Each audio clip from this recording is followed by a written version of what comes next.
What's up guys, Stinkfish here. It's gonna be more of an unorthodox type of video just because like my schedule hasn't been lining up. I didn't post last week. I'm not gonna get to post next week because I'm gonna be home for spring break. But I just sort of wanted to give a brief rundown of what's happened since my last video, since the last time I've recorded. So the WrestleMania card is starting to take shape a little bit.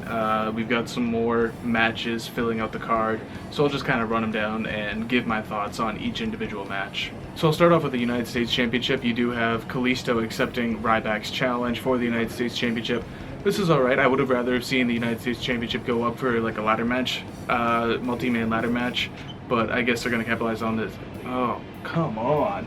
They're going to capitalize on this big man versus little man sort of thing, and Ryback pushing himself as a top heel and just trying to get some heat and like become a top contender, which I like. He's doing good at like with what he's doing recently. He's doing good. I'm okay with this. This is going to be a fine match.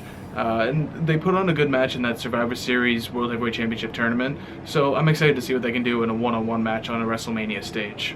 Conversely, we don't know what they're going to do with the Intercontinental Championship because they have Sami Zayn as a mainstay on the roster, which is amazing. I love seeing him here and I love seeing him get the wins that he deserves, but we don't know whether or not he's going to go one-on-one with Kevin Owens for the IC title, which they could do. That storyline writes itself with all their history. Or if they're going to do a multi-man match and involve The Miz, and I don't even know who else at this point because I thought Neville would be involved, but he just broke his ankle on Raw and he's going to be out for Mania.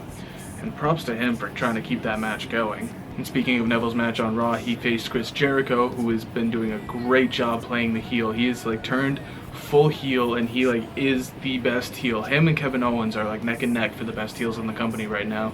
Jericho's cutting full heel promos. He's in his homeland of Canada, cutting promos on Canada, and it's just amazing to see that. Like it's refreshing to see someone who's such a good heel.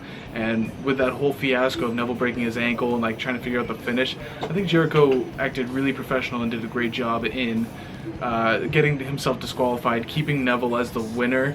And well, I don't know what that was. I don't know who was supposed to win the match, but there was some real life heat there between Jericho and Charles Robinson. They were sharing some words with each other, dropping F-bombs on each other, and that was just chaotic.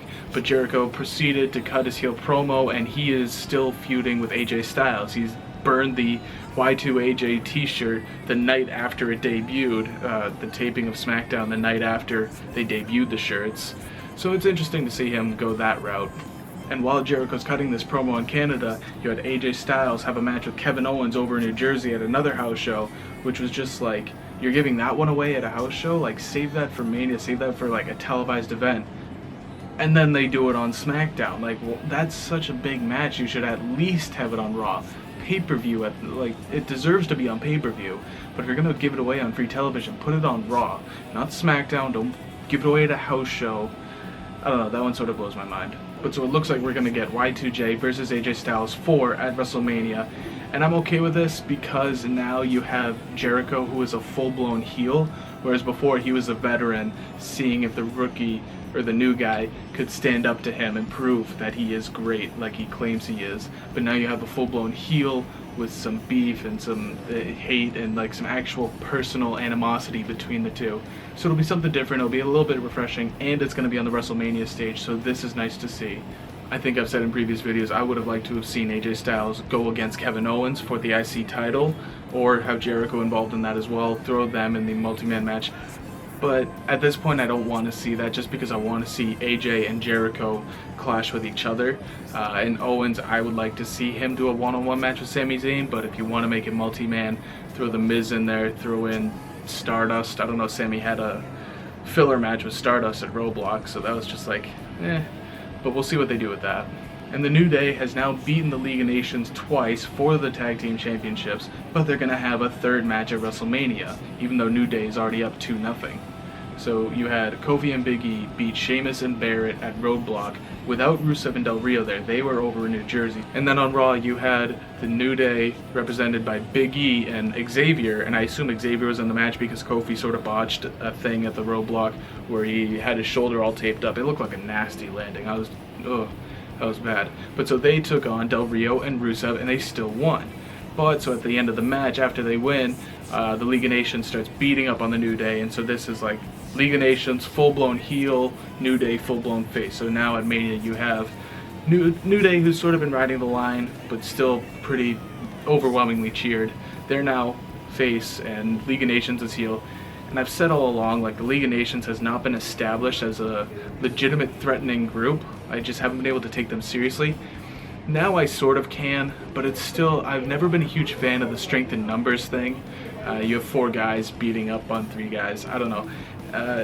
It doesn't, and it's the same thing with the Wyatt family. It doesn't make me feel like they are strong, because it's just like you're taking 4 guys all beating up on 1 guy. Like, I don't know. To me, it just rubs me the wrong way. Speaking of the Wyatt family, we have no idea what they're doing at Mania, unless in the next few weeks something changes and Ambrose gets involved in the title picture and they scrap Dean versus Brock, and Brock has his rematch with Bray.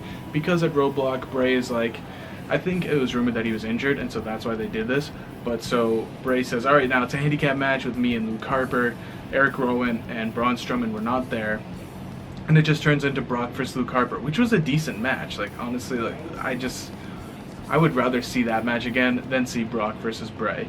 I don't know, there's just something about Bray alone right now where I just don't think he's an established threat. But so after the match, it looks like they still have beef between Lesnar and Bray runs off, Brock chases him out, and then we go to Raw and it's back to Brock versus Dean. So that's still a match, Brock versus Dean in a street fight, which I am so excited to see. That's like a match I've wanted to see, and I'm really happy that they're not doing Brock versus Bray, but I'm not happy that they're setting it up. They're setting up that feud between Brock and Bray, and then not taking it anywhere. They need to do something with it. But it's nice. I'm excited for the street fight between those two, and Dean is crazy enough where he can pull this off and make it fun to watch, and probably pull off some great WrestleMania moments. Another filler match is the Dudleys versus the Usos. There's not much to say here. It's just sort of like one of those things where it's like the Dudleys are trying to make a name for themselves. The Usos took it personally.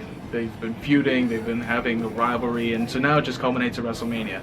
I feel like this is a match, the build for it could have been for any other pay-per-view, but they need to fill time on WrestleMania, so they have to do this. So that's that. There's not much to say about it. I'm not excited for that match. It's going to be like the potty break match. Potty break. Jesus, I can't believe I said that. Jesus, I can't believe I said potty break. Bathroom break. Why did that one come out? But anyways, then you have the triple threat match between Charlotte, Sasha Banks, and Becky Lynch.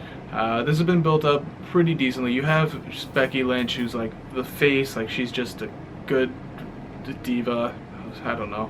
And then you have Charlotte, who's going full-blown heel, which is great. I think out of the divas that are on the roster, Charlotte's doing the best job as a heel. Her acting might not be the best, but she's the best heel that is on the roster. I think Sasha Banks could be a good heel, but she's just way too over to be a heel. So she's sort of the wild card, sort of like, I want to compare her to Dean Ambrose, but Dean Ambrose is more face than he is heel. Sasha Banks is like an anti-hero.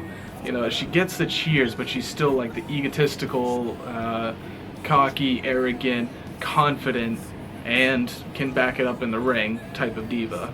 So this is another match I'm excited to see at WrestleMania. I think this will be just great. You have the 3 best divas on the main roster right now competing for the top prize, and this is just something that they all deserve, and I'm really happy for the 3 women. Good for them for jumping from NXT over the span of, I think, 8 months, from SummerSlam all the way to now, where they are getting their WrestleMania moment, the 3 of them together. And hopefully by the summertime we can get Bayley up on the roster and then do a fatal 4-way for the title. Another Divas rivalry that sort of spurred up is this continuing feud between Brie Bella and Lana.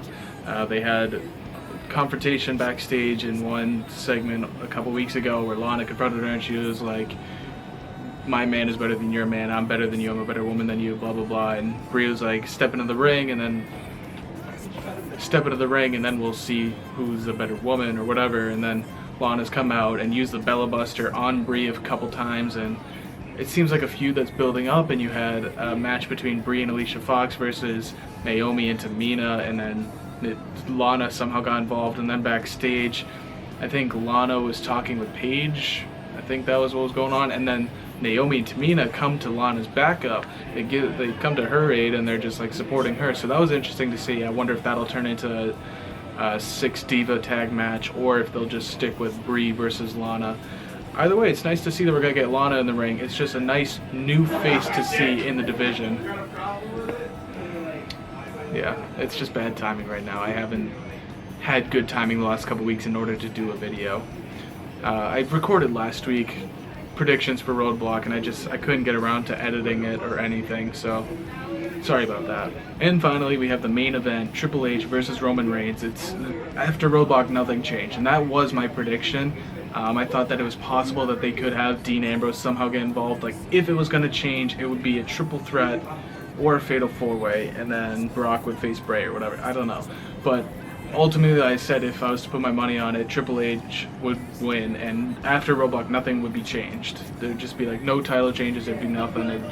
It's a glorified house show. It's a house show with a marketing name branded on it. And that's what happened. But so Triple H beat Dean Ambrose in sort of a controversial fashion. Dean Ambrose had the 3 count. He had him beat, but his foot was like under the rope. And they showed that, and they're playing to that. They're using Dean Ambrose saying, "I beat you, I pinned you 1, 2, 3. That means I am a legitimate competitor." But so then you have Triple H face Dolph Ziggler on Raw, and he wins. And at the conclusion of that match, Roman Reigns comes out. He returns from his nose surgery, injury, whatever that was, and he starts attacking Triple H. He's just relentless. He's intense. He's beating the hell out of him, smashing his face on everything, and throwing him into the equipment and all this stuff, and actually cuts Triple H open. I'm not sure. At first I saw the blood and I was like, oh hey, blood capsule. And then on the WWE YouTube page or on the app or whatever you watch, they had a video of Triple H actually getting staples. Like, there was a legitimate cut in his head. And so I'm wondering if maybe like he did cut himself and they trust Triple H to do it because he's so experienced with it. And then maybe, but it looked like a lot of blood, so I was just like, oh, blood capsule. There's way too much, and it just like, it's not flowing, it's not dripping. I thought, so maybe they did some sort of combination, or maybe they did the blood capsule, and then for that YouTube video, he cut his head. I don't know. Or maybe it was an accident. Maybe that was all real blood. But either way, it's nice to see that, and it was nice to see them like not go black and white, and just sort of let them play it out, because it just brings the intensity between these two, the animosity between these two, it brings it to life a little bit more. So you can get a little more engaged, and from what I've been reading online, people love this side of Roman Reigns. There are a lot of people who still just like, they're so anti-Roman Reigns, they can't handle it unless he turns heel, and even then they just can't handle Roman Reigns. They're just sick of Roman Reigns because he's been forced down our throats. But there's a lot of people out there who like seeing this intense side of Roman Reigns, like myself. I want to see Roman Reigns less talk, more fist, more intensity, more punching, more just beating everyone down and just being a badass and just kicking everyone's ass. That's what he needs to do, and that's what he excels at. So that's the main event right now. You do have Roman Reigns versus Triple H for the WWE World Heavyweight Championship. There's speculation going around. The Rock, Stone Cold, Shawn Michaels, and Mick Foley have all been confirmed to be appearing on camera at WrestleMania in some way or another. Like, we don't know about any of them. Some people are saying maybe Shawn Michaels is a special referee in that main event match. Maybe Stone Cold gets involved somehow. Maybe The Rock comes out and he's supporting Roman Reigns. We saw Mick Foley on Raw giving Dean Ambrose his baseball bat wrapped in barbed wire, so maybe Mick Foley gets involved in Dean Ambrose's no disqualification street fight.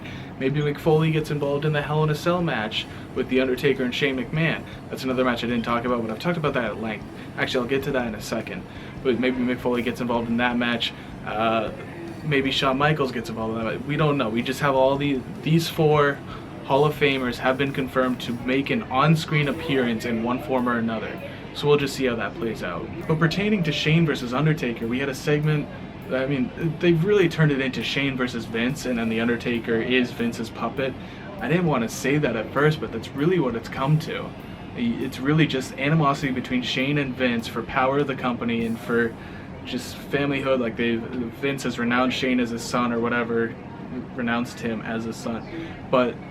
And so on Raw, we see Shane say, I've had the misfortune of being Vince's son, but you're just Vince's bitch. And that just set Undertaker off, and he flipped out. And it was weird because Undertaker just before that had said, no one controls me, I stand alone, I do whatever I want to. And I've said, people have asked, like, why is Undertaker doing this match against Shane McMahon? Why is he fighting for Vince? And I said, well, he kind of explained it on Raw, saying like he just does what he does. He's put in a match and he fights and he tries to win. That's just his thing. But it is weird. Shane makes a good point. Like, Shane had said, I'm fighting for my kids, I'm fighting for the future of the company, I'm fighting for all the fans, I'm fighting for all this, and this. And he didn't say this, but I was really hoping he would say, what are you fighting for, Undertaker? And that's what I want to know too. After that segment on Raw Monday night, I'm just left thinking, what is Undertaker fighting for? For the sake of fighting? For the sake of winning? After being called Vince's bitch and just being accused of being Vince's puppet and all this stuff, and Undertaker's still going through with it. He says, no one controls me, but he's still acting at the whim of Vince, even though he like went after Vince and Vince flopped out of the ring or whatever. It's still just like, why is Undertaker fighting? I didn't ask this before. I thought it was clear that it was like he's just fighting for the sake of fighting. But now I am curious, and I want to know why Undertaker is fighting. So that's that, and that's the WrestleMania card as it is right now, and that's sort of just my broad thoughts. I like to go more in depth typically, but I just don't have the time for it. As you can hear, there's a lot of noise going on, so I'm trying to make this a quick video anyways. I'm just going to make one last note that the Enzo and Cass tag team match against the Revival for the NXT Tag Team Championships at Roadblock was a great match, and it just sort of had a different vibe about it because it's NXT. It was nice to see them get that the main roster pop. You could see a lot of fans popping for them. I don't think it was as loud as it would have been in an NXT arena, but I think that's just because there's so many WWE fans who haven't been exposed to them because they aren't subscribed to the network or they don't religiously watch NXT like the rest of us do, like I do.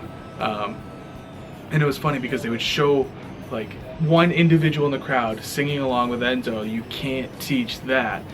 And then I look behind the guy and there's a little kid just sitting there like, who the fuck are these guys? I don't know who these are. What are they doing? I've never heard of them.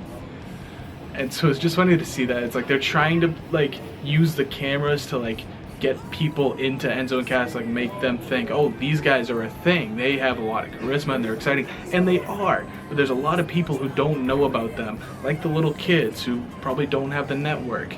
And so you really have to expose them to that audience. Sooner or later it's gonna have to happen, but it looks like Enzo and Cass, they lost the match, so it looks like that they will debut after Mania.